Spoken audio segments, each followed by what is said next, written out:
अस्सलामुअलैकुम everyone. Welcome to Punjab technical and science academy. उम्मीद करता हूँ कि आप सब खैरियत से होंगे। तो हम engineering mechanic civil 263 civil second year का सब्जेक्ट है और आर्किटेक्चर का भी है, और इसके अंदर हम chapter number 4 share force and bending moment के न्यूमेरिकल्स जो है वो डिस्कस कर रहे थे। लास्ट टाइम हमने एक एग्जांपल की थी इसकी 4.13। उम्मीद करता हूँ कि आपको वो समझ आ गई होगी। कोशिश तो पूरी की थी, अगर उसमें कोई मिस्टेक है, कोई प्रॉब्लम है तो वो कमेंट कर दें। कोशिश करूँगा इंशाल्लाह कि आगे भी जो हम सीक्वेंस वाइज इसके न्यूमेरिकल जो वो सॉल्व करें। आज हम एग्जांपल नंबर 4.14 करने वाले हैं और इसके अंदर पूरी कोशिश करूँगा कि वो आपको एग्जांपल जो है न्यूमेरिकल है वो आपको बआसानी एक्सप्लेन कर सकूँ, और बुक मेरे पास मौजूद है। इससे मैं अभी पहले क्वेश्चन लिखूँगा, इंशाल्लाह मैं आपको स्क्रीन शेयर करता हूँ। और आपसे रिक्वेस्ट है कि अगर आपने अभी तक चैनल सब्सक्राइब नहीं किया है तो चैनल को सब्सक्राइब कर लें और बेल आइकन पर क्लिक कर लें, क्योंकि बहुत सारे कमेंट्स आते हैं कि जी वीडियोस नहीं आपको मिलती। देखिए, आप चैनल सब्सक्राइब नहीं करेंगे तो वीडियोस जो है वो यूट्यूब की तरफ से हाइड हो जाती हैं, ठीक है ना। आप चैनल को सब्सक्राइब करें ताकि मोस्ट रीसेंट जो मेरी अपलोडेड वीडियो होंगी वो आपको बआसानी मिल जाएंगी, और नोटिफिकेशन अगर आप उस पर क्लिक करते हैं ना बेल आइकन पे, तो आपको उसके नोटिफिकेशंस भी आएंगे और फिर आपको जो मेरी लेटेस्ट वीडियोस होंगी वो बआसानी मिल जाएंगी। तो अब मैं आपके साथ जो स्क्रीन शेयर करने जा रहा हूँ ताकि हम इस न्यूमेरिकल को जो है वो सोल्व करें। तो मेरा ख्याल है कि स्क्रीन आपको शेयर हो चुकी है, और अब मैं जो है वो आपको एग्जाम्पल नंबर 4.14 हम डिस्कस करने जा रहे हैं। और इसमें क्या है जी कि इस एग्जाम्पल में, ठीक है जी, पहले मैं थोड़ा सा स्केल सेट कर लूं। अच्छा जी, अब हमारे पास एक बीम है, ठीक है जी। एक इस तरह से बीम है कि आप देख सकते हैं, एक साइड पर सपोर्ट है और ये कैंटिलीवर टाइप का बीम है। मतलब ये इस तरह की टाइप के बीम को हम ओवर हैंगिंग बीम कहते हैं। ओवर हैंगिंग बीम जो होता है, सॉरी, उसके अंदर ना बीम एक तरफ से लटका हुआ होता है, यानी बीम का जो एंड्स होते हैं ना वो थोड़े बढ़ा दिए जाते हैं। एक तरफा भी हो सकता है और दोनों तरफ से भी बीम को बाहर की तरफ बढ़ा दिया जाता है, और इस टाइप का जो बीम होता है उसको हम बोलते हैं ओवर हैंगिंग बीम। अब इसमें अब क्या है कि ये एक ओवर हैंगिंग बीम है। आप देख सकते हैं राइट साइड से बीम का थोड़ा सा हिस्सा बाहर की तरफ निकला हुआ है, और इस बीम में क्या है कि ये वाली एक सपोर्ट है, फर्स्ट वाली, ठीक है जी। इस सपोर्ट को, इसके नीचे रिएक्शन 1 है। तरतीब से देखते हैं। उसके बाद आप देखेंगे कि कुछ 2 मीटर के डिस्टेंस पर जाकर यहाँ पर एक पॉइंट लोड आ रहा है बीम के ऊपर, ठीक है जी। और वो कितना है, वो है 20 किलो न्यूटन का एक जिसे आप कहते हैं लोड आ रहा है। इसके बाद आप देखेंगे कुछ और 3 मीटर के डिस्टेंस पर जाकर एक और लोड आ रहा है, और ये जो 20 किलो न्यूटन का लोड जिस पॉइंट पर आ रहा है वो पॉइंट बी है, और जिस पॉइंट पर जहां पर आ रहा है जी 30 किलो न्यूटन का, ठीक है जी, वो पॉइंट सी है। जिस पर जो 3 मीटर मजीद जो पिछले पॉइंट से, मैं डायग्राम बना रहा हूँ, मैं आपको एक्सप्लेन करता हूँ इंशाल्लाह। और ये सपोर्ट आ जाएगी डी पर, ये हमारी हो जाएगी रिएक्शन नंबर 2। इनकी वैल्यूज हमने फाइंड करनी है, और उसके बाद लास्ट में जो हमारा मतलब कि ओवर हैंगिंग है, इसका एंड पॉइंट आता है, उस पॉइंट पर भी 15 किलो न्यूटन का एक लोड अमल कर रहा है। और इस क्वेश्चन को करना क्या है जी, draw shear force and bending moment diagram for the given beams, also look at the position of point of contraflexure। इसका मतलब है कि इसमें भी पॉइंट ऑफ कॉन्ट्राफ्लेक्चर आएगा जैसा पिछले क्वेश्चन में था, लेकिन आप देख सकते हैं कि ये पॉइंट लोड्स पर मुनहसिर है। इसके अंदर यूडीएल नहीं है, यूनिफॉर्मली डिस्ट्रीब्यूशन लोड नहीं है। दोनों में डिफरेंस क्या होता है, पॉइंट लोड होता है एक बीम के किसी एक नुक्ता पर अमल करने वाला लोड है, ठीक है। और जबकि ये कॉलम्स भी हो सकते हैं, ये कॉलम्स भी हो सकते हैं कि बीम के ऊपर कॉलम्स, मिसाल दे रहा हूँ। और इसी तरह लोड भी हो सकता है कि एक यकसा एक पॉइंट नुक्ता पर आ रहे हैं, लेकिन यूनिफॉर्मली डिस्ट्रीब्यूशन लोड में होता है कि लोड को एक सीक्वेंस के साथ अप्लाई किया जाता है कुछ एरिया के ऊपर।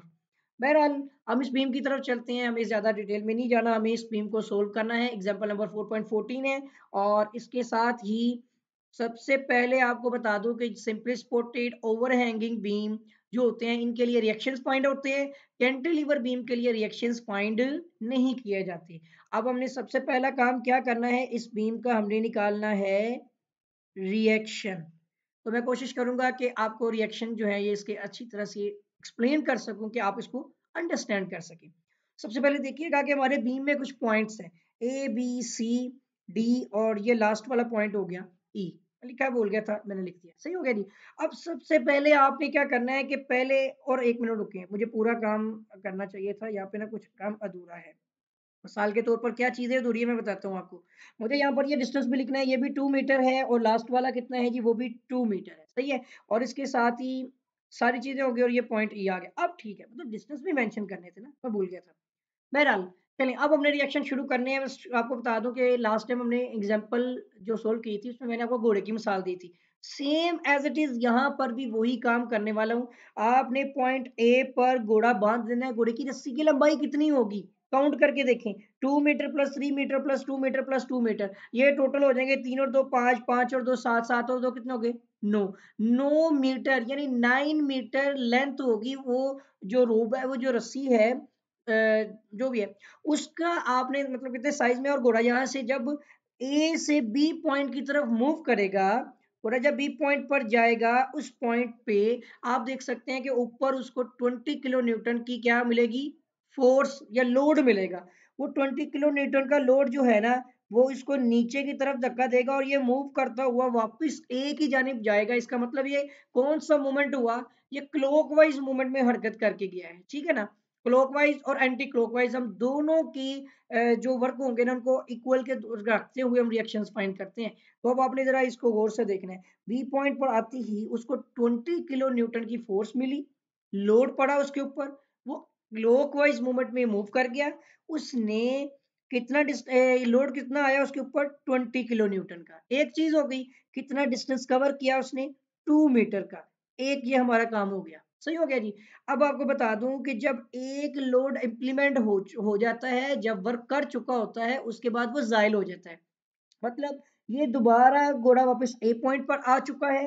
अब जब वापस आगे बढ़ेगा तो पॉइंट बी को क्रॉस कर जाएगा, पॉइंट सी पर आ जाएगा। क्योंकि पॉइंट बी की का जो लोड है वो पहले से ही वर्क हो चुका है, वर्क डन है, इसका मतलब है कि वो जायल हो गया। अब पॉइंट सी पर जैसे आएगा फिर से वो लोड इसको क्लॉकवाइज मूवमेंट की तरफ धकेल देगा। तो ये पॉइंट सी पर आते हैं तो कितना लोड आ रहा है 30 किलो न्यूटन का। तो 30 किलो न्यूटन मल्टीप्लाई बाय, लेकिन डिस्टेंस कितना होगा देखिए 2 मीटर पॉइंट बी तक है और पॉइंट बी से सी तक 3 मीटर है। तो टोटल आपका 2 + 3 यानी ये 5 मीटर तक का डिस्टेंस कवर करेगा। उसके बाद आप देख सकते हैं, मैं इसको भी ब्रैकेट लगा देता हूँ ताकि आपने अलग अलग सोल्व करना है, ठीक है। और डिमैस रूल के अकॉर्डिंग भी ये ऐसा ही होता है। उसके बाद फिर हम ऐड करते हैं। नेक्स्ट आप देखते हैं, अब सी पॉइंट ने दोबारा उसको धक्का दिया, क्लॉकवाइज मूवमेंट में गया और दोबारा किस पॉइंट पर आ गया ए पर। आप ये समझे ना वो ए पर जाता है तो फिर वापस घूमता है, ये एक सर्कल पूरा कर रहा है, वो घूमता जाएगा जब तक कि उसकी फोर्सेस खत्म ना हो जाए। अब आप देखेंगे जैसे ही वो वापस ए से फिर दोबारा चलता हुआ जाएगा, वो पॉइंट किस पॉइंट पर आ जाएगा, ए से मूव करता हुआ आ जाएगा डी पॉइंट पर। लेकिन देखें डी पॉइंट पे क्या है, कोई लोड है नहीं, स्पोर्ट है। स्पोर्ट क्या करेगी, उसको आप ऊपर की जानिब उठा के रखेगी। इसका मतलब अब वो एंटी क्लॉकवाइज या काउंटर क्लॉकवाइज में मूव कर जाएगा, ठीक है, मुखालिफ गरीबार। जब वो काउंटर क्लॉकवाइज में जाएगा, मैंने आपको बताया काउंटर क्लॉकवाइज को हम लिखते कहाँ पर है, इक्वल के। अब दूसरी साइड पर, एक साइड पर क्लॉकवाइज के मूवमेंट होंगे इक्वल के, दूसरी साइड पर काउंटर क्लॉकवाइज या एंटी क्लॉकवाइज के मूवमेंट जो है वो लिखे जाएंगे, सही हो गया। अब क्या होगा, जब ये काउंटर क्लॉकवाइज में जाएगा तो उसने मतलब पहले तो हम लोड लेते थे, यहाँ पे स्पोर्ट है, स्पोर्ट कितनी है वही तो निकालना हमारा मकसद है, तो R2 लिखेंगे। R2 वो फोर्स या सपोर्ट है जो मतलब इंप्लीमेंट हो रही है, वो हमने फाइंड करनी है और यहीं से हम फाइंड करेंगे। और उसके साथ ही हमने इसको मल्टीप्लाई करना है इसके डिस्टेंस के साथ। इसका ओवरऑल डिस्टेंस कितना है 2 मीटर, पॉइंट ए से बी तक है, बी से सी तक 3 मीटर है, सी से डी तक 2 मीटर है। तो ये हो जाएगा 2 + 3 + 2। पूरा पूरा आपने काम करना है, मतलब कि डिस्टेंस आपने मिस नहीं करना। अच्छा उसके बाद आप देखेंगे फिर वापस ये काउंटर क्लॉकवाइज एंटी क्लॉकवाइज से मूव करता हुआ फिर वापस कहाँ जाएगा, अब मुखालिफ गरीबार में पॉइंट ए पर वापस आ जाएगा। अब ये सारी जायल होती जा रही हैं, जो पिछले पॉइंट है वो जायल होते गए, अब खत्म। अब फिर पॉइंट ए से जब ये वापस आएगा तो पॉइंट ई पर चला जाएगा। जैसे पॉइंट ई पर जाएगा फिर उसको लोड कहाँ पर मूव करवा रहे हैं, क्लॉकवाइज मूवमेंट में, ठीक है ना, घड़ीवार सिमत में। क्लॉकवाइज मूवमेंट में जब मूव करेगा तो आप देख सकते हैं कितना लोड आ रहा है 15 किलो न्यूटन। ये आ जाएगा 15 किलो न्यूटन का तो लोड है। पर डिस्टेंस कितना कवर किया इसने, तो वो आप यहाँ पर देखेंगे इसने डिस्टेंस कवर किया 2 + 3 + 2 + 2, इसी तरह से है। तो हम यहाँ पे लिखेंगे 2 + 3+2+2। ये इस तरह से आपने काम करना है तो आपका न्यूमेरिकल बिल्कुल इसे कह सकते हैं स्मूथली वर्क करेगा, आप बिल्कुल ठीक कैलकुलेशन होगी, गलती नहीं आएगी। अब आप देख सकते हैं कि 20 प्लस हम 2 करते हैं कितना आता है 40, प्लस कर लेते हैं। यहाँ पर हमारे पास है 2 + 3 कितने हो गए 5, 5 3 दा 30 से मल्टीप्लाई किया 5 को तो 150 आ जाएगा। फिर हमने ऐड करना है यहाँ पर, ये वैल्यू हमारे पास कितनी है 2 + 3 कितने हो गए 5, 5 और 2 कितने हो गए 7, 7 और 2 कितने हो गए 9, 9 को मल्टीप्लाई करूंगा 15 के साथ, तो 9 × 15 जब हम करते हैं तो 135 की वैल्यू आती है, यानी ये आ जाएगा 135। और साथ ही आप यहाँ पर देख सकते हैं कि 2 + 3 कितने हो गए 5, 5 और 2 कितने हो गए 7, तो ये आ जाएगा 7R2। अब जगह बचानी है मुझे तो मैं यहाँ पे क्या कर लेता हूँ, मैं R2 की वैल्यू बेसिकली निकालना चाह रहा हूँ, ठीक है ना, और कोशिश करना चाह रहा हूँ कि ये नहीं यहीं पर न्यूमेरिकल को कंप्लीट किया जा सके। रिएक्शन 2 मैंने यहाँ पर रहने दिया, उन सबको ऐड करते हैं और 7 पे क्या कर दूंगा डिवाइड, उन सबको पहले ऐड कर लेते हैं 135, ठीक है जी, उसमें मैंने ऐड करना है 150, सही हो गया, और साथ ही ऐड कर देना है यहाँ पर 40, तो इस तरह मेरे पास आ जाएगी 325, जो टोटल कैलकुलेशन है 325, और ये 7 मल्टीप्लाई हो रहा था इसके नीचे जाकर क्या हो जाएगा डिवाइड, और यहीं पर मुझे रिएक्शन 2 की वैल्यू भी मिल जाएगी, सही है। तो डिवाइड बाय जैसे ही मैं 7 करता हूँ मेरी वैल्यू आ रही है 46.42। देखिए 8 के बाद 5 है तो मैं 9 लिख सकता हूँ, तो बिल्कुल अकॉर्डिंग टू पेज नंबर 116 पर आप देख सकते हैं कि रिएक्शन 2 की वैल्यू 46.429 है, बिल्कुल एग्जैक्ट बुक वाली वैल्यू आ चुकी है। बुक में कुछ और मेथड्स होते हैं, मेरा मेथड जो है कि मैं आपको उस तरीके से बता रहा हूँ जो आप देख रहे हैं इजी है, ठीक है ना। तो यहाँ पर आ जाएगा 46.2429, तो यह आ जाएगा 46.429 किलो न्यूटन, सही हो गया जी। तो ये मतलब एक रिएक्शन R2 की वैल्यू हमने फाइंड की है 46 पॉइंट, सॉरी एक मिनट रुकिएगा मैं दोबारा लिखता हूँ इसमें 0.429।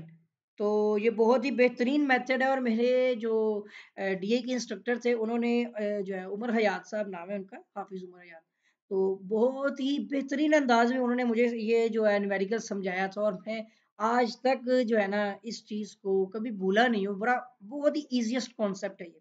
तो यहाँ पर क्या है कि जी 46.429 किलो न्यूटन जो रिएक्शन 2 है वो मैंने फाइंड आउट कर लिया है, ठीक है ना R2 की वैल्यू। अब क्या होगा, अब मुझे रिएक्शन 1 की वैल्यू निकालनी है, तो याद रखिएगा कि रिएक्शन 1 प्लस रिएक्शन 2 जो है ये टोटल लोड के इक्वल होता है। क्यों होता है, क्योंकि देखिए लोड ऊपर की जानिब से जो फोर्सेस अमल कर रही है वो लोड्स हैं, नीचे जो उनको उठाए रखी है वो क्या है, वो स्पोर्टें हैं, जो स्पोर्ट्स हैं वो रिएक्शंस हैं, यानी कि जिन्होंने आने वाले लोड को बियर करना है, तो दोनों एक दूसरे के क्या हो जाएंगे, इक्वलिटी में आएंगे, दोनों को आपने एक दूसरे के मुखालिफ रखना है, और उसके बाद फिर आप वैल्यूज फाइंड कर सकते हैं। जैसे कि मुझे यहाँ पर जानना है कि मैं अब यहाँ को आपको एक चीज यहाँ पर एक स्टेप और है, ये बताता हूँ, इस तरह लिख लेते हैं, ठीक है ना, इस तरह ही लिखते हैं जैसे मैं अभी बता रहा हूँ कि मैंने ड्रॉ किया ये एज इट इज कि R1 प्लस R2 की वैल्यू कितनी है मेरे पास, वो है 46.429, सही है ना। और इक्वल कर लेते हैं, जब मैं टोटल लोड लिखूंगा वो आपने देखना है, टोटल लोड कैसे आ रहा है, देखिए एक लोड इसके ऊपर जितने पॉइंट लोड है ना वो सबको ऐड करूंगा वो मेरे बन जाएंगे टोटल लोड, तो वो मेरे पास कितने हैं जी, टोटल लोड में है 20 kilo Newton plus 30 kilo Newton plus 15 kilo Newton, सही है। अब इन सबको ऐड करके मैं उसमें से रिएक्शन 2 निकाल दूंगा, तो मुझे डेफिनेटली रिएक्शन 1 की वैल्यू मिल जाएगी। अब क्या किया जाएगा, 20 प्लस 30 कितने हो गए 50, 50 प्लस 15 कितने हो गए 65, इसमें से मैं माइनस कर देता हूँ 46 पॉइंट, सॉरी ये 2 नहीं 429 मुझे लिखना पड़ेगा, ठीक है जी 429, यही रिएक्शन 2 की वैल्यू है, ओके। अब मैं क्या करता हूँ यहाँ पर, मैं इसमें से जो मेरा रिमेनिंग आंसर है मैं उसमें से 65 माइनस कर देता हूँ और अपने आंसर को पॉजिटिव लिख लूंगा, तो कितनी वैल्यू आ रही है 18.571।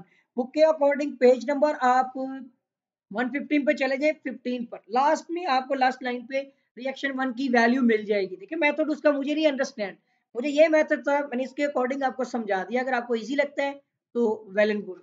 और इसकी वैल्यू मेरे पास आ जाएगी 18.571, तो 18.571 किलो न्यूटन में मेरे पास रिएक्शन 1 की वैल्यू आ गई 18.571। एक काम हमारा हो चुका है। हमने जो रिएक्शन फाइंड करने थे वो हमने फाइंड कर लिए हैं। रिएक्शन के बाद में हमारा जो स्टेप आता है उसमें, क्योंकि क्वेश्चन के अकॉर्डिंग हमें शेयर फोर्स ड्रॉ लिखा हुआ है, draw shear force and bending moment diagram बनानी है ना हमने। तो डायग्राम बनाने के लिए मैं आपको बता दूं, रिएक्शन वाला काम हो गया, हमें दोनों स्पोर्ट्स की वैल्यूज मिल गई। अब हमारा काम आता है कि हमने शेयर फोर्स डायग्राम बनानी है तो रिएक्शन निकलेंगे, और अगर डायग्राम बेंडिंग मोमेंट की बनानी है तब भी हमें बेंडिंग मोमेंट के रिएक्शन भी फाइंड करने होंगे। और इसके अंदर उसने सवाल में बात की थी कि पोजीशन ऑफ पॉइंट ऑफ कॉन्ट्राफ्लेक्शन भी आएगा, हमने वो वैल्यू भी फाइंड करनी है। तो सबसे पहले आपने शेयर फोर्स डायग्राम बनानी है ना, तो हम यहाँ पर शेयर फोर्स के रिएक्शन मालूम करेंगे। मुझे क्या करना है यहाँ पर, मैं यहाँ पर सबसे पहले लिखता हूँ शेयर फोर्स रिएक्शन। तो पहला काम हम करने जा रहे हैं वो है शेयर फोर्स के रिएक्शन फाइंड करने हैं। कितने पॉइंट है हमारे पास, ए से लेकर ई तक 5 पॉइंट हैं। 5 पॉइंट के लेफ्ट राइट करेंगे 10 पॉइंट बनेंगे। अब आपने जरा इसको तवज्जो के साथ देखना है, और मैं कोशिश करता हूँ कि कलर चेंज कर लेते हैं, हम ब्लू वाला ले लेते हैं। हमने शेयर फोर्स लेनी है, सबसे पहला पॉइंट हमारा है ए लेफ्ट, ब्लू नहीं बल्कि लेना, सॉरी वो ऑलरेडी लाइन भी ब्लू में है इसलिए नजर नहीं आएगा, रेड कर लेते हैं, ग्रीन कर लेते हैं, सॉरी, ठीक है। अब हमने सबसे पहले आपने ए लेफ्ट की वैल्यू फाइंड करनी है, और इक्वल टू मैं कर देता हूँ 0, क्योंकि जब आप ए लेफ्ट पर आते हैं आपको पता है यहाँ पर, ठीक है, जब आप ए लेफ्ट पर आते हैं आपको पता है कि ए लेफ्ट पर कोई वैल्यू नहीं है, ठीक है ना। तो ए लेफ्ट पर जब कोई वैल्यू नहीं है तो इसका मतलब क्या होगा कि ए लेफ्ट पर हमारे पास 0 है।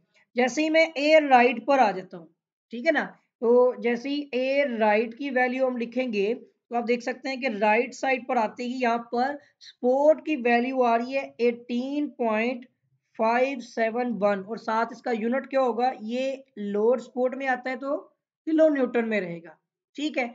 अब उसके साथ ही जो आपका आपकी स्पोर्ट होगी ना उसकी वैल्यू मैंने लिखनी है पॉजिटिव साइन में, और जो आपका लोड आ रहा होगा उसकी वैल्यू मैंने किस में लिखनी है, नेगेटिव साइन में। बस ये आपने याद रखना है कि स्पोर्ट को पॉजिटिव में लिखना है और लोड को नेगेटिव में। और आगे चलते हैं, आगे आप देखेंगे जैसे ही मैं बी लेफ्ट के ऊपर आता हूँ, ठीक है ना, तो बी लेफ्ट में आप क्या मिलेगा, आपको बी लेफ्ट पे आ जाएंगे same as it is value जो ए राइट की है, मतलब ए राइट और बी लेफ्ट की वैल्यू सेम 18.571 किलो न्यूटन में ही वैल्यू मिलेगी, सही है। उसके बाद जैसे ही मैं यहाँ पर बी राइट पर आऊंगा, आप देख सकते हैं कि बी राइट में ऊपर से हमें लोड मिल रहा है नेगेटिव में, वो कितना है, माइनस, माइनस में लिखना तो है हमने 20 किलो न्यूटन का। अब मैं क्या करूंगा, 18.571 में से माइनस कर देता हूं 20 किलो न्यूटन को। तो अब होगा क्या, मेरे पास माइनस करने से, अब मुझे अभी यहाँ पर माइनस तो नहीं लिखना, मैं दोबारा लिखता हूँ 18.571, ठीक है जी, और माइनस कर दूंगा 20। तो आप देख सकते हैं ये माइनस में वैल्यू मिलेगी 1.429, माइनस में 1.429 किलो न्यूटन में मेरे पास वैल्यू आ गई बी राइट की। अब मुझे वैल्यू किसकी निकालनी है, देखिए बी वाला पॉइंट तो कवर हो गया है ना, खत्म हो चुका है। अब बी के बाद किसकी बारी आएगी, सी की। तो पॉइंट सी के लेफ्ट में आता हूँ, देखिएगा जरा, पॉइंट सी के लेफ्ट में भी कोई वैल्यू नहीं है ना, प्रीवियस वैल्यू बिल्कुल एज इट इज पिछली वैल्यू, माइनस में 1.429 किलो न्यूटन में जो वैल्यू मौजूद थी एज इट इज आ जाएगी। फिर से नेक्स्ट आते हैं सी के राइट पर, तो अब आप देख सकते हैं कि ऊपर से लोड है, तो मैं लिखता हूँ सी राइट पर। तो यहाँ पर -1.429 प्रीवियस वैल्यू तो चेंज नहीं होनी, वो रहेगी एज इट इज। उसमें मजीद मुझे लोड को माइनस करना है, और वो कितना लोड है, 30 किलो न्यूटन का लोड आ रहा है पॉइंट सी पर। तो मैं राइट पर हूँ तो वो पिछला सारा लोड कवर करता आ रहा हूँ, तो वो क्या करूंगा, अब मैं इसमें ऐड करता हूँ तो देखिए माइनस में 31.429 किलो न्यूटन में मेरे पास लोड आ जाएगा, ठीक है। और उसके बाद मुझे जाना कहाँ पे, आप देखें सी पॉइंट भी हो गया। तो जैसे ही मैं डी पॉइंट पर आता हूँ, डी लेफ्ट पे, अब यहाँ पे देखिएगा डी के लेफ्ट पॉइंट पर क्या होगा, यहाँ पर खुद से देखें, जब डी के लेफ्ट पे रहेंगे प्रीवियस वैल्यू रहेगी ना, तो माइनस में 31.429 किलो न्यूटन में वैल्यू रहेगी। लेकिन जैसे ही डी राइट पर आ जाएंगे, मैं लिखता हूं यहाँ पर डी राइट, और प्रीवियस वैल्यू क्या है -31.429, और लेकिन अब यहाँ पर लोड नहीं है, अब यहाँ पे सपोर्ट है। तो मैंने बताया था कि जो सपोर्ट होगी जिसने बियर करना है लोड को, वो पॉजिटिव में ली जाएगी। तो हम यहाँ पर ऐड करेंगे अब 46.429 को। तो अब हमें यहाँ पर देखना है कि सोल्व करके क्या वैल्यू मिलती है। मुझे इसमें पहले तो माइनस करना है 30 को, 31.429 आ गया। अब मुझे इसमें ऐड करना है और वैल्यू होगी 46.429, ठीक है ना। तो ये वैल्यू आ जाएगी 15 किलो न्यूटन। तो देखिएगा मैंने यहाँ पर लिख दिया जी 15 किलो न्यूटन। इसका चेक एक ही है, शेयर फोर्स का स्टार्टिंग और एंडिंग दोनों पर वैल्यू जीरो आनी चाहिए, और अभी आप देखेंगे आएगी इंशाल्लाह। डी राइट के बाद जैसे ही हम ई लेफ्ट पर अब आएंगे ना, डी के दोनों पॉइंट हो चुके हैं ना, हर एक के दो दो हैं, लेफ्ट राइट लेफ्ट राइट। तो जैसे ही मैं ई के लेफ्ट पर आता हूं, जो प्रीवियस वैल्यू है वही काउंट होगी। कितनी आएगी 15 किलो न्यूटन, सही है। और जैसे कि मैं अब आता हूं ई के राइट पे, तो आप देखिएगा प्रीवियस तो 15 है, और अब देखिए लोड कितना आ रहा है, लोड भी यहाँ पर 15 किलो न्यूटन ही आ रहा है, बट लोड होता है नेगेटिव में। तो यहाँ पर मुझे इसमें -15 करना है, तो देखिए रिजल्ट क्या निकला, जीरो। ये चेक है, इसका मतलब है मेरे रिएक्शंस जो मैंने फाइंड किए हैं इसके शेयर फोर्स के, बिल्कुल 100% एक्यूरेट है, गलती नहीं है, सही है। तो ये आपका काम होता है शेयर फोर्स के रिएक्शन फाइंड करने के बाद। अब हम इस शेयर फोर्स की रिएक्शंस की मदद से क्या करेंगे, डायाग्राम बनाएंगे शेयर फोर्स की, एस एफ डी फाइंड करेंगे। सबसे पहला काम हमारा क्या है, हमें एक रेंज लेनी है। मैं यहाँ पर क्या करता हूँ, इनकी डॉटेड एक रेंज बना लेता हूँ। हम कोशिश करेंगे कि बेंडिंग मोमेंट डायग्राम में भी हमारे लिए आसानी पैदा हो जाए, ठीक है जी। तो ये देखिएगा, सबसे मेन चीज होती है कि मुझे ऊपर वाली डायग्राम अच्छी तरह से नजर आए, ताकि मैं उसकी मदद से बाकी डायग्राम्स बना सकूं, क्योंकि सारे रिएक्शन सारे लोड सारी वैल्यूज उसमें लिखी हुई हैं। तो हम ग्राफ छोटा बनाएंगे, और कोशिश करूंगा इंशाल्लाह, अगर आपको इस दफ़ा वीडियो में लगता है कि टेक्स्ट छोटा है तो मुझे कमेंट करके बता दीजिएगा, ताकि नेक्स्ट टाइम फिर हमें कुछ और सोर्सेज ढूंढने पड़ेंगे, ताकि विजिबिलिटी ज़्यादा से ज़्यादा हो कि आप अंडरस्टैंड कर सकें। अब यहाँ पर आती है शेयर फोर्स की डायाग्राम। मुझे इस तरह से बनाना है, इसमें शेयर फोर्स के साथ साथ मुझे बेंडिंग मोमेंट की डायग्राम भी बनानी है। ये जो मैंने दूसरे एक पोर्शन खाली छोड़ा है उसमें मैं बेंडिंग मोमेंट की रिएक्शन करूंगा शेयर फोर्स के साथ ही, ठीक है। यहाँ तक काम ओके हो गया हमारा। अब डायग्राम बनाएंगे हम। तो डायग्राम के लिए मैंने यहाँ पे ऑरेंज कलर चूज किया है, और ये सारे पॉइंट मुझे यहाँ पर ड्रॉ करने हैं। सबसे पहली चीज, वो लाइन तो मैं ब्लैक में लगा लेता हूँ, ठीक है। ये मेरा पॉजिटिव नेगेटिव पॉइंट की तरफ मूव करने के लिए ये मेन लाइन है। इसी के अकॉर्डिंग मैंने पॉइंट लगाने हैं। देखिएगा ये point A, point B, C, D और ई पॉइंट, ठीक है। और इसमें अब यहाँ पर सबसे छोटी वैल्यू जो है वो जीरो होती है, और उसके बाद देखिए 18 18 है, फिर 1 भी आ रही है, फिर 31 31 तक, यानी कि मुझे यहाँ पर माइनस में मिल रही है सारी वैल्यूज। क्या पॉजिटिव में एक 18 है देखें, और -1 है, और 31 35 यानी कि, ठीक है ना। वो पॉजिटिव में मेरे पास 18 तक की वैल्यूज हैं। मैं इसके जो है ना 5 के पेयर करने की कोशिश करता हूँ कि देखिएगा, ये एक यानी 5 और 5 कितने हो गए, 10 15 और 20, ये हम पॉजिटिव रखेंगे, ठीक है ना। और नेगेटिव में देखिएगा ये 5 10 15, ठीक है जी, 20 25 30 और 35 तक रखने पड़ेंगे। छोटा बड़ा हो सकता है ग्राफ, लेकिन आप अगर पेपर में कर रहे हैं क्वेश्चन तो आप स्केल के साथ काम कर सकते हैं, कोई मसला नहीं है। आप अकॉर्डिंग टू ग्राफ पे काम होता है ना, जैसे वैसे ही आपने एक रफली ग्राफ बना के उस पर काम करना होता है। तो यहाँ पर अभी मैं आपको सिर्फ समझा रहा हूँ। यहाँ पर जीरो और पॉजिटिव नेगेटिव है, ठीक है जी। एक मिनट रुकिएगा, इस साइड पर जो है ना ये लिख नहीं रहा, एक मिनट जरा दीजिएगा। ये पॉजिटिव, ओहो, ये नेगेटिव, ठीक है जी। ये ऊपर वाली वैल्यू में हमारे पास ये देखिए 5 10 15 20 इतनी वैल्यू मिल रही है ना। नीचे देखिएगा ये भी हो जाएगा नेगेटिव में, -5 -10 -15 -20 -25 -30 और -35, अप्रोक्सीमेटली आपको वैल्यूज नहीं नजर आएंगी इसकी, ठीक है ना।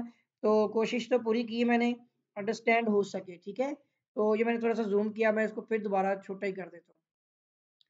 1 मिनट रुकेगा, ये इस तरह करेगा, तो इसलिए बहुत ही एहतियात से काम करना है हमने। तो मैं इसको ज़रा एडजस्ट कर दूँ, ये ठीक है जी। पेज को वैसे ही मैंने जैसा है वैसे ही मैंने बना दिया। अच्छा, अब आपने यहाँ पर क्या देखना है, हमारे पास पॉइंट रीडिंग फिट करनी है, बस आपने ये देखना है। अब देखिएगा यहाँ पर ए लेफ्ट पर क्या रीडिंग आ रही है, ए लेफ्ट पर रीडिंग है 0। तो ये देखें, ये है ए, और यहाँ पे पहले एक काम कर लेते हैं, इनके पॉइंट के नाम भी लिख लेते हैं। ये पॉइंट है ए, ये पॉइंट है बी, ये पॉइंट क्या है सी, पॉइंट डी, और ये पॉइंट है ई। ठीक हो गया। दोबारा से आते हैं, और 1 मिनट रुकिएगा, ठीक है ना। क्लियर है, बल्कि होता है ना कभी बीच में थोड़ा सा स्टक हो रहा है, तो मैं उस चीज को point A B C D में ए पॉइंट लेफ्ट जो है उस पर एक वैल्यू 0 है, और दूसरी वैल्यू कितनी है 18.57। तो ये देखें, ये 20 है, 20 से थोड़ा सा नीचे जाएंगे तो यहाँ पर 18 की वैल्यू बन जाती है अप्रोक्सीमेटली। आपने ग्राफ अभी देखना है ना, ग्राफ अगर एग्जैक्ट होगा तो आपका काम आसान हो जाएगा।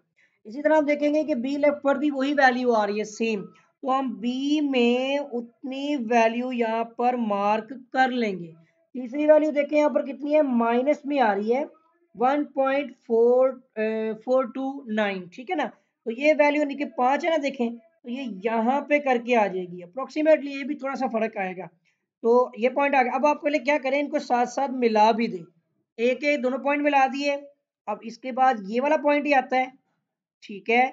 उसके बाद आप ये वैल्यू वाला पॉइंट मिला देंगे लास्ट इधर करके, सही है। अब बी में दूसरी वैल्यू कितनी आ रही है वो आपके पास, बल्कि हाँ ठीक है, बी की दोनों वैल्यूज हो चुकी हैं।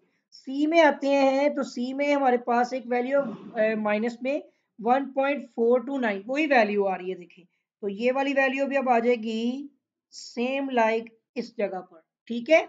और इसके बाद आप देखते हैं यहाँ पर के सी की दूसरी वैल्यू वो आती है माइनस में 31.429, ठीक है। 31 यानी ये यहाँ पे करके बनेगी, सही हो गया। और मतलब आपने ग्राफ में वो वैल्यूज ड्रॉ करनी है, वो वैल्यूज पॉइंट लगाते हुए मिलाना है तरतीब से। पहले क्या है 0, उसके बाद फिर क्या वैल्यू उसके साथ मिलाएं, फिर सी के बी के सी के जैसे भी पॉइंट बनेंगे वैसे। उसी तरह ये देखें यहाँ पर ये वाली वैल्यू भी हो गई, ये वाली वैल्यू भी हो चुकी है, और डी में भी यही वैल्यू देखे आ रही है, ठीक है। डी के लेफ्ट की एक value same as it is है, जबकि दूसरी वैल्यू कितनी आ रही है, वो 15 हो गई है देखें, ठीक है ना।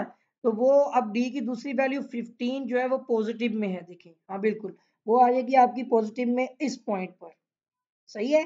तो ये भी 1 मिनट रुकिएगा, ये थोड़ा सा इसने हिला दिया है, ये लाइन भी खा जाएगा, ओहो। बहरहाल 15 यहाँ पे करके है, और मैं इसको मिला देता हूँ इस तरह से, ठीक है। और लास्ट वाली वैल्यू ई की भी देखे 15 है, तो ये पॉइंट भी इसके साथ इस तरह मिल जाएगा, और लास्ट 0 है तो वो 0 ये वाला आ जाएगा, और ये हम इसके साथ मिला देंगे, ठीक है जी। अब पॉइंट ऑफ कॉन्ट्राफ्लेक्शन कहाँ पे बन रहा है, ये चीज तो डायग्राम में अभी नजर नहीं आई, ये कहाँ पे बना रहा है। मेरा ख्याल है कि बेंडिंग मूवमेंट में जाके बनेगा, ठीक है। शेयर फोर्स में कोई पॉइंट ऑफ कॉन्ट्राफ्लेक्शन नहीं है, बेंडिंग मूवमेंट में ही आएगा, लास्ट में ही करेंगे वो काम। ये आ गया हमारा पॉजिटिव वैल्यूज, ठीक है जी। ये नीचे आ गई नेगेटिव वैल्यूज, जो भी हैं इसको कलर करें हैश कर लें, ठीक है। लेकिन ये बात है कि हमारी जो एस एफ डी है ना, शेयर फोर्स डायग्राम, वो कंप्लीट हो गई है। इतना ही काम आपने करना था, और शेयर फोर्स की जो डायग्राम थी वो हमारी कवर हो चुकी है। अब आ जाते हैं, हम यहाँ पर फाइंड करने लगे हैं, शेयर फोर्स मुकम्मल हो गई। अब हमने निकालनी है यहाँ पर बेंडिंग मोमेंट रिएक्शन, बीएमआर। इसकी वजह से क्योंकि हमने बीएमडी बनानी है ना, बेंडिंग मोमेंट की डायग्राम बनानी है। तो अब इसके पॉइंट भी देख लेते हैं, सेम कलर ले लेते हैं, ठीक है जी। इसमें अब आपको क्या मैं बताया था लास्ट टाइम, कि जिस पॉइंट की बेंडिंग मोमेंट लेनी होती है ना, उस पॉइंट को इग्नोर कर देते हैं। इसका मतलब क्या होगा, जो पॉइंट ए है और जो पॉइंट ई है, ऑलरेडी इसकी बेंडिंग मोमेंट 0 है, यहाँ पर कोई चीज बेंड नहीं होगी, ठीक है। तो ये चीजें काउंट की जाती हैं, जिस पॉइंट पर आप मौजूद है उस पॉइंट की बेंडिंग मोमेंट 0 हो जाती है। इसका मतलब हुआ कि ए पॉइंट के ऊपर अगर हम कहते हैं ए पॉइंट की बेंडिंग मोमेंट, एक मिनट सॉरी कलर चेंज नहीं किया इसने, तो पहले मैं कलर चेंज कर लूँ, ठीक है जी। तो पॉइंट ए की बेंडिंग मोमेंट क्या हो जाएगी 0। ए के बाद किसकी बारी आएगी, पॉइंट बी की बारी आएगी। तो बी के पॉइंट को इग्नोर कर दे, उसके पीछे वाली वैल्यू आपने काउंट करनी है, तो आपको बी की जो बेंडिंग मोमेंट है वो मिल जाएगी। कितनी आएगी देखिएगा। अब याद ये भी आपने रखना है कि यहाँ पर लोड हो या सपोर्ट, आपने साथ डिस्टेंस मल्टीप्लाई करना है। लोड पॉजिटिव ही रहता है, सॉरी सपोर्ट पॉजिटिव रहती है, लोड नेगेटिव रहता है। तो यहाँ पर लोड, पहले सपोर्ट आ रही है, सपोर्ट हमारे पास है 18.571 मल्टीप्लाई पे क्या कर देंगे 2, तो हमें बी की बेंडिंग मोमेंट मिलेगी। ठीक है जी, पॉइंट बी पर बेंडिंग मोमेंट इस तरह मिलेगी कि 18.571 जो सपोर्ट है इसको मल्टीप्लाई कर देंगे डिस्टेंस के साथ। मतलब क्या एक चीज क्लियर हुई कि जो बेंडिंग मोमेंट होती है इसमें हम लोड या सपोर्ट के साथ डिस्टेंस भी मल्टीप्लाई करते हैं, ये इसका रूल है। सही है, शेयर फोर्स में आप उसका हाफ, यूडीएल में आप उसका हाफ भी लेते हैं बेंडिंग मोमेंट में, बट तो ये हो गया। अब यहाँ पर क्या होता है, हम यहाँ पर क्या करते हैं जी, इसको सोल्व कर लेते हैं। 18.571 मल्टीप्लाई बाय 2, तो ये वैल्यू आ जाएगी 37.142। ठीक है जी, 37.142 किलो न्यूटन। और इसको मैं चेक भी कर लेता हूँ, तो पॉइंट बी की बेंडिंग मोमेंट कितनी निकली हुई है बुक में अगर देखा जाए तो पॉइंट बी की बेंडिंग मोमेंट 37.142 बिल्कुल ठीक निकली। मैं साथ साथ चेक भी कर लेता हूँ ना, गलती ना रही। अच्छा, अब आपने सी पॉइंट की बेंडिंग मोमेंट निकालनी है, तो अब आपने सी को इग्नोर कर देना है, ए और बी की मदद से निकालनी है। ठीक है, तो पहले मैं आ जाता हूँ यहाँ पर पॉइंट सी पर। पॉइंट सी के लिए आप क्या करेंगे, पहले आपने मतलब शुरू से शुरू हम उस तरह वहां तक जाने की कोशिश करेंगे। ठीक है, तो यहाँ पर क्या किया हुआ है, सबसे पहले कि जो स्पोर्ट है वो कितनी है 18.571 और इसका डिस्टेंस कितना है, डिस्टेंस इसका ओवरऑल 2+3। मतलब आपने उस पॉइंट तक जाना है लेकिन उस पॉइंट के लोड को इग्नोर करना है, डिस्टेंस वहां तक रहेगा। तो ये डिस्टेंस कितना है देखें, 18.571 2 मल्टी 2 और +3 कितने हो गए 5। ठीक है जी, उसके बाद ये एक हो गया काम। उसके बाद कौन सी लोड है 20 मल्टीप्लाई बाय वो आपका हो जाएगा 3, यानी ये उल्टा चलेगा। मैं भी यहाँ पे देखता हूँ, बिल्कुल ये वहां तक आपने नीचे से, मतलब जैसे आपने पिछला मेडिकल देखा था ना, ये वही है। यहाँ पर आ जाएगा माइनस में, ये क्या है लोड, ये आ जाएगा 20 मल्टीप्लाई बाय 3। ठीक है, तो ये आ जाएगा 20 मल्टीप्लाई बाय 3। इसके बाद भी कोई लोड आता है, चाहे आ जाए, हमें वो काउंट नहीं करना, सिर्फ इतना ही काम हमने करना है। तो हमारे पास की वैल्यू कितनी आ जाएगी, देखिए अगर आप इसको मल्टीप्लाई करते हैं पहले 37, ये वाली वैल्यू हमारी नहीं है, 18.571। ठीक है जी, और इसको मल्टीप्लाई करना है हमने 2 और 3 कितने हो गए 5 के साथ। ठीक है जी, 5 के साथ किया तो ये वैल्यू आ जाएगी यहाँ पर 92.855। ठीक है जी, 92.855 और माइनस करना है 20 मल्टीप्लाई बाय 3 कितना हो गया 60। तो जब हम उसमें से 60 जो है वो माइनस कर देंगे, माइनस किया मैंने इसमें से 60, तो कितनी वैल्यू आ गई 32.855। तो 32.855 किलो न्यूटन। इसका आंसर भी देख लेते हैं, ये कौन सा पॉइंट है हमारा सी पॉइंट। सी पॉइंट की बेंडिंग मोमेंट भी आ गई है 32.855 किलो न्यूटन, बिल्कुल ठीक है। मतलब आपने उस पॉइंट तक का डिस्टेंस लेना है, पीछे की तरफ नहीं जाना, वो रिएक्शन के लिए है। और रिएक्शन को निकाले थे तो उसके हम पॉइंट सी के लिए निकाल रहे हैं। इसी तरह अगर हम आते हैं पॉइंट डी के लिए, ठीक है, पॉइंट डी टेक्निकल इशू आ गया ये था, वाली मैं वैल्यू दोबारा इसको स्क्रीन अगर शेयर कर रहा हूँ, इग्नोर भी देखिएगा। किया जाए, हमने तो आप ना उल्टा यहाँ चल लें, पर हमें इस तरफ से इतना सारा सोल्व ये करने आप की पॉइंट जरूरत नहीं। देख सकते हम हैं ऊपर आने वाले फोर्स को ये मल्टीप्लाई कर पॉइंट देंगे, मार्क 2 कर से इसका लिया। 30 आ जाएगा। पी अब पॉइंट देख ही जो कि लेते हैं, बीम के उस बिल्कुल पॉइंट वही तक है जा और रहा है नेगेटिव में। बेसिकली। इसका वजह यह है यहाँ कि से यहाँ पॉइंट तक का डी पे डिस्टेंस है हमारे पास और है यहाँ 2 पर मीटर का। ये 15 अब मल्टीप्लाई मैं ना बाय 2। आपको बताता हूँ कि आप हमने पॉइंट निकालना डी है को पॉइंट काउंट ऑफ ना करें, इस कॉन्ट्राफ्लेक्शन। साइड वाला इसे सोल्व कर लें। अगर आप उधर से भी सारा सोल्व करते हुए आएंगे तब भी आपको वैल्यू क्या मिलेगी, वही वैल्यू मिलेगी सेम।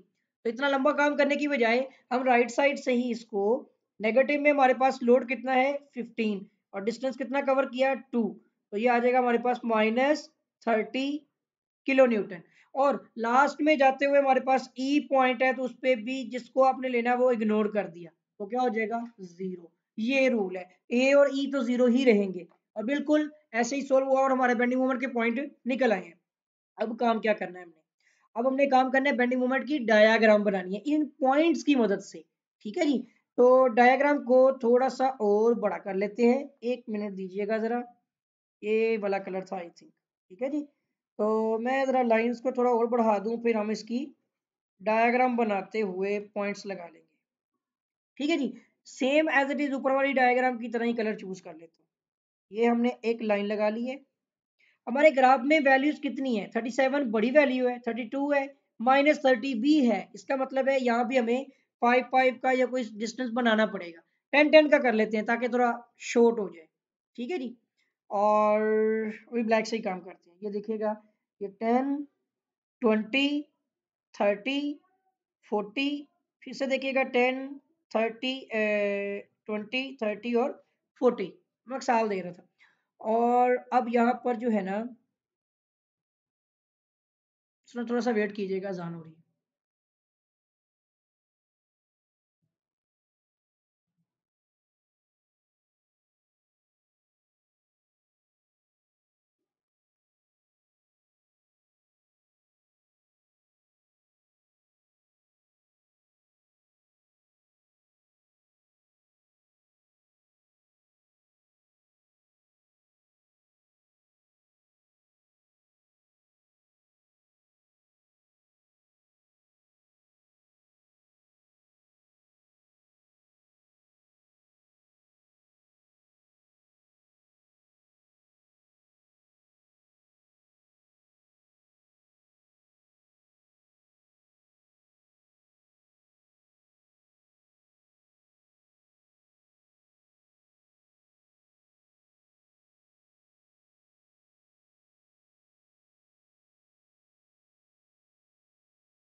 फाइंड कर लिए हैं।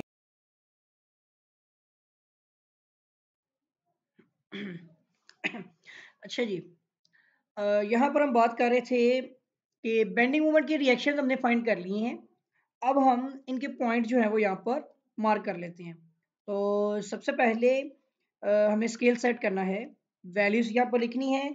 0 से शुरू किया, पॉजिटिव और नेगेटिव। और यहाँ पर थोड़ा मसला लिख रहा है। ऊपर वाली वैल्यू पॉजिटिव है, नीचे वाली वैल्यूज नेगेटिव में आ रही हैं। और सबसे बड़ी वैल्यू हमारे पास जो है वो 37 तक जाती है। इसका मतलब हम 10 का डिस्टेंस लेते हैं, 10, 20, 30 और 40। ठीक है जी। इसी तरह ये नीचे नेगेटिव में आ जाएंगी। सही हो गया जी। अब हमने करना क्या है, यहाँ पर पॉइंट्स मार्क करने हैं। ए पॉइंट आपको पता है यहाँ पर क्या आ रहा है, 0 आ रहा है। इनको मैं लेबल भी कर देता हूँ यहाँ पर।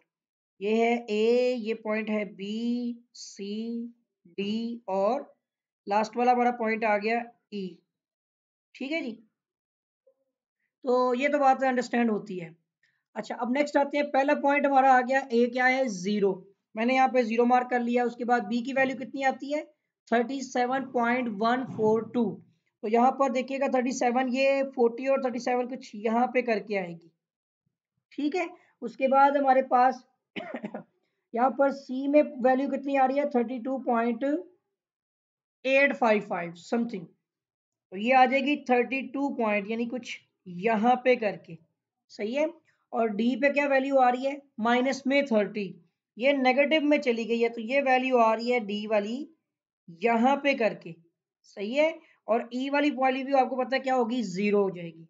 सिर्फ आपने देखा कि ओवरहैंगिंग की वजह से यहाँ पर पॉइंट ऑफ कॉन्ट्राफ्लेक्शन बनेगा। अब आपने पहले ए पॉइंट को बी से मिलाना है। ये आपका पॉइंट लोड है, इसलिए शेयर फोर्स में स्ट्रेट और बेंडिंग मोमेंट में इंक्लाइंड यानी तिरछा होगा। तो अब हम इस पॉइंट को इससे मिला देते हैं कुछ, एक मिनट दोबारा बनाता हूँ, ये हिल गया है, ठीक है जी। कोशिश तो की, ठीक हो गया। इसी तरह इन पॉइंट को भी मिला देंगे, बी पॉइंट को सी के साथ, ठीक है जी। और अब सी को हमने मिलाना है डी के साथ। तो आप देखें, ये जो सी डी के साथ मिलेगा, फिर खराब कर दिया इसने। मैं थोड़ी सी रेंज बनाता हूँ, फिर करता हूँ इसको, एक मिनट रुकिएगा। इस तरह से, ठीक है ना। और यहाँ पर एक पॉइंट बन रहा है, और इसी तरह ये डी पॉइंट जो है ई से मिल जाएगा। अब मसला आ गया, यहाँ पर जो एक नया पॉइंट क्रिएट हुआ है, वो पॉइंट हमें यहाँ पर दिख रहा है, ये पॉइंट, ठीक है। और ये पॉइंट जो है, आप ये पॉइंट ऑफ कॉन्ट्राफ्लेक्चर है, इसको हम पी का नाम दे देते हैं, एम का, डी का, किसी भी चीज का नाम, डी का नहीं, डुप्लीकेसी नहीं आएगी, डी पी का दे देंगे, एम का दे देंगे, एन का कुछ भी दे सकते हैं, ओ दे सकते हैं। अब यहाँ पे क्या करना है, पूरी डायाग्राम में ये चीज कहाँ पर आ रही है, ये भी देखना है हमें यहाँ पर, ठीक है। तो इसको मैं ले जाता हूँ यहाँ पर, देखिएगा अपनी डायग्राम में भी ले जाती है ना, तो ये आ जाएगा कुछ यहाँ पे करके, मार्क हो गया। हमें सिर्फ इस P की पॉइंट वैल्यू निकालनी है। तो मेरा ख्याल है कि बेंडिंग मोमेंट में इसका कोई कंसर्न किया हुआ है। एक मिनट रुकिएगा जरा, यहाँ पे प्रॉब्लम आ गई है। एक मिनट, नेट का इशू आया है।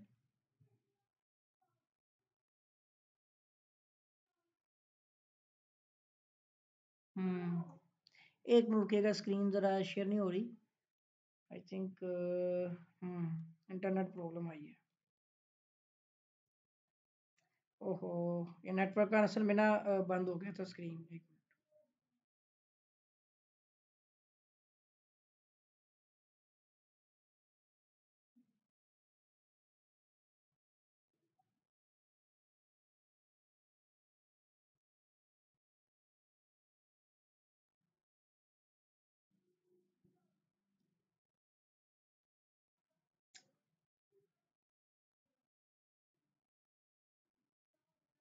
थोड़ा सा वेट कीजिएगा जरा।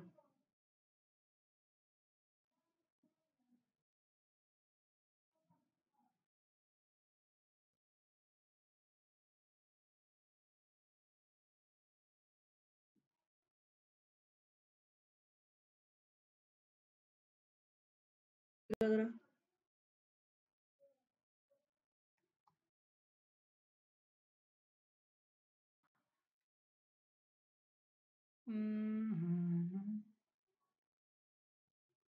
जी, ठीक है। स्क्रीन मैंने आपके साथ दोबारा शेयर की है, वो बेसिकली इंटरनेट इशू आ गया था जिसकी वजह से स्क्रीन जो है वो चली गई थी। अच्छा, हम बात कर रहे थे, हमने यहाँ पर बेंडिंग मोमेंट की डायग्राम तक काम कर लिया है, और पॉइंट्स भी हमारे लग चुके हैं, और ये हमारे पास जो है इस बेंडिंग मोमेंट का पॉजिटिव और ये नीचे वाला जो है नेगेटिव एरिया है। हमें यहाँ पर जो पॉइंट अभी मिला है वो पी पॉइंट है, और हमने इस पॉइंट का पॉइंट ऑफ कॉन्ट्राफ्लेक्शन निकाला। कुछ टेक्निकल इशू आ गया था, मैं दोबारा स्क्रीन शेयर कर रहा हूँ, देखिएगा। हमने ना यहाँ पर यह पॉइंट देख सकते हैं, ये पॉइंट मार्क कर लिया, पी पॉइंट जो कि बीम के उस पॉइंट तक जा रहा है, बेसिकली यहाँ से यहाँ तक का डिस्टेंस हमारे पास है 2 मीटर का। अब मैं ना आपको बताता हूँ कि हमने निकालना है पॉइंट ऑफ कॉन्ट्राफ्लेक्चर, ये सवाल का हिस्सा है, और हमें उसकी बेंडिंग मोमेंट वगैरह नहीं निकालनी, सिर्फ उसका पॉइंट ऑफ कॉन्ट्राफ्लेक्चर निकालना है।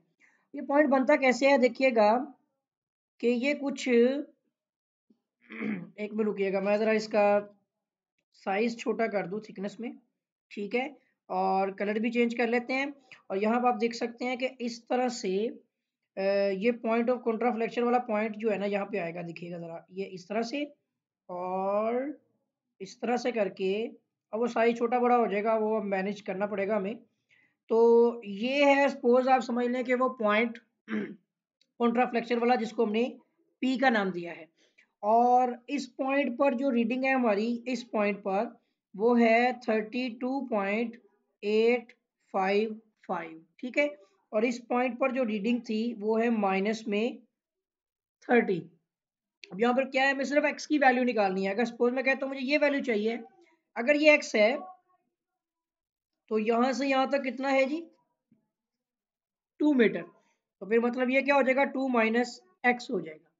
अब रेशो कैसे बनानी है, जैसे लास्ट टाइम आपको बताया था, x डिवाइड बाय, हमने यहाँ पर लिखना है 32.855 और इसको इक्वल कर देना है हमने ये 2 minus x divide by 30। Sine negative नहीं आपने देखना। अब क्रॉस मल्टीप्लीकेशन की तो 30 मल्टीप्लाई एक्स हो गया, तो 30x आ गया इक्वल टू 2 माइनस एक्स को हम मल्टीप्लाई कर देंगे 32.855 के साथ। ठीक है, ये थोड़ा सा कैलकुलेशन का इशू था, बस ये सोल्व करूंगा और मैं इसको कंप्लीट कर देता हूँ। तो यहाँ पर हमने क्या करना है, 32.855 को मल्टीप्लाई कर देना है 2 से, वैल्यू आ जाएगी 65.71। ठीक है जी। ठीक है। तो ये वैल्यू आ जाएगी यहाँ पर कि 30x इज इक्वल टू, ये हो जाएगा 60, एक मिनट के दोबारा देखते हैं, 65.71। ठीक है जी। और माइनस में अगर ये मल्टीप्लाई हुआ तो 32.855 के साथ x आ जाएगा। और वो नेगेटिव वैल्यू जो है इधर आके क्या हो जाएगी, पॉजिटिव हुई इसके साथ, तो 855 ऐसे ही आ गया और साथ एक्स भी है इक्वल टू 65.71। एक्स ही तो निकाल लें। और अब यहाँ पे कितने हो गए 32 और ये कितने हो गए 62.855 एक्स इज इक्वल टू 65.71। ठीक है जी। अब करेंगे क्या, एक्स निकालना है तो ये हो जाएगा 65.71 डिवाइड बाय 62.855। ओके, तो इस तरह अभी आज ना असल में थोड़ा नेट का इशू भी चल रहा था, इसको मैं डिवाइड कर देता हूँ यहाँ पर 62.855 के साथ। तो ये वैल्यू आती है 1.045। ठीक है, ये आ जाएगी 1.0, मैं फिर से देख लेता हूँ, 45 ये बिल्कुल ठीक है जी, 45 मीटर। ये पॉइंट ऑफ कॉन्ट्राफ्लेक्शन में जो x की वैल्यू है, ये उसका आंसर है। मैं जरा आंसर देख लेता हूँ इसका कितना है, 1 पॉइंट बिल्कुल 045 आप भी देख सकते हैं अगर आपको नजर आ गया है। बाकी ठीक है, मैंने आपको बता दिया। पेज नंबर आप आ जाए 116 पे, सबसे एंड पे पॉइंट ऑफ कॉन्ट्राफ्लेक्चर की जो वैल्यू निकाली है वो ये आंसर आ गया इसका। ठीक है जी। और ये सारा क्वेश्चन जो मैंने अभी आपके सामने एक्सप्लेन किया है, मेरा ख्याल है कि आपको ये चीज़ अंडरस्टैंड होगी। ठीक है जी। तो इसमें क्या था कि ये एक बीम है जिसके दोनों पॉइंट सिंपली स्पॉटेड तो हैं, मगर क्या है कि एक पॉइंट सिंपली स्पॉटेड है, एक दूसरा पॉइंट अपने मतलब जिसे कहते हैं एंड से हटके है, वो बीम थोड़ा सा बाहर निकला हुआ है, इसलिए ऐसी बीम को क्या बोलेंगे हम, ये ओवरहैंगिंग बीम है। और उस ओवरहैंगिंग बीम के सबसे पहले हमने रिएक्शन फाइंड किए, R1 R2 की वैल्यू जब फाइंड आउट हो गई, मेथड जो बताया उसको फॉलो करें। उसके बाद आपने शेयर फोर्स की डायग्राम बनानी थी, हमने पहले शेयर फोर्स के रिएक्शन निकाले, फिर डायग्राम बनाई, फिर हमने बेंडिंग मोमेंट के रिएक्शन निकाले, डायग्राम बनाई, उसमें हमें पॉइंट ऑफ कॉन्ट्राफ्लेक्शन मिला, जो मैंने आपके सामने स्क्रीन शेयर करते हुए आपको बताया। जो पॉइंट ऑफ कॉन्ट्राफ्लेक्शन आ गया उसका मैंने वो तरीका बता दिया कि आपने वो पॉइंट की वैल्यू निकालनी है, तो वो हमें पता लगा कि वो पॉइंट का डिस्टेंस क्या बेसिकली बनता है, वो पॉइंट एक्स की जो कीमत है, जो वैल्यू है वो 1.45 मीटर में जो है ना, 1.045 सॉरी मीटर में हमारे पास जो वो वैल्यू का आंसर आ चुका है। और आप अपने बुक को भी चेक करके देख सकते हैं। यहाँ तक हमारा न्यूमेरिकल कंप्लीट हो गया है, इससे ज़्यादा तो कोई काम नहीं इसके अंदर आई थिंक किया होगा। बिल्कुल बुक में जो पॉइंट ऑफ कॉन्ट्राफ्लेक्शन निकालने का तरीका यूज़ किया हुआ है उससे इतना ईजीएस्ट वे में मैंने आपको बता दिया है। उम्मीद करता हूँ कि जो आपको जो क्वेश्चन जो है वो समझ आ गया होगा।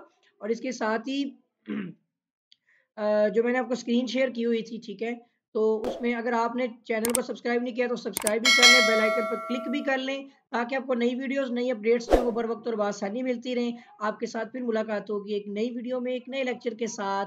तब तक के लिए अल्लाह हाफिज़।